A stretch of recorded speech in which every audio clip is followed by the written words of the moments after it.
Michael in Ilford. Good morning. Morning, I'd like Michael. to ask, if I may, and allude to the Pandora's box that's been opened up with the matter of benefits for senior citizens. I don't want to use the word pensioner, Right. because I think it's insulting and derogatory. Yeah. My question is, if I may ask, what constitutes a wealthy or better off senior citizen? Who's going to decide this? And what level of income is required to attain this Yeah. lovely position? Yeah. Well, sorry, you done, Michael? Sorry. Yes, Yeah, thank yeah. you so much. He's listening to your response, Mr. Clegg. The issue is this, Michael.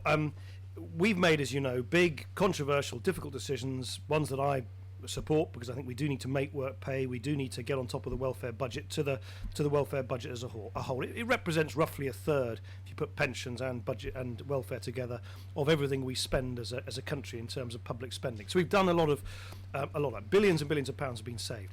I think if we're going to do further welfare reform, you've got to start on first principles, and I think a very good fair first principle is you start at the top and you work down. You don't start at the bottom and work up. And I think for, let's say, a family who've just lost their child benefit, it is increasingly difficult for them to understand why they're paying through their taxes for the multimillionaire pensioner living next door who's receiving, free winter fuel payments and TV licenses. So that's the sort of principle upon which I think we should base this argument. What you're saying, Michael, quite right, for which no one I think has got a precise answer, I don't either, is exactly where would you put the cut-off line? And I think what the political parties will need to do, since we're not going to change this during this Parliament, is in their next manifestos in a couple of years' time, be really clear about what they say about all of this. And we, in the Liberal Democrats, of course, are doing work right now to work out exactly where you'd have a fair cut-off point. But it cannot be right, I've said this in the past, that Alan Sugar or Peter Stringfellow,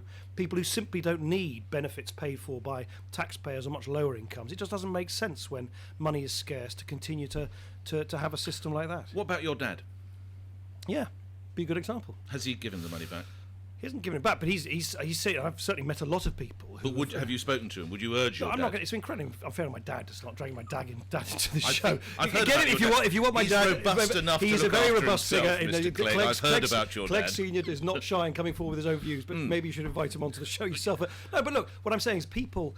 My dad had a well-paid career, and he and I think many other people said, well, hang on, I don't necessarily need this. So if a government in the future were to say to people who are much better off than the average, that they've also got to make a contribution, they've got to chip in. And I'm just going to say, with all the other changes, just imagine how it feels from the point of view of a family who've had their child benefit taken away.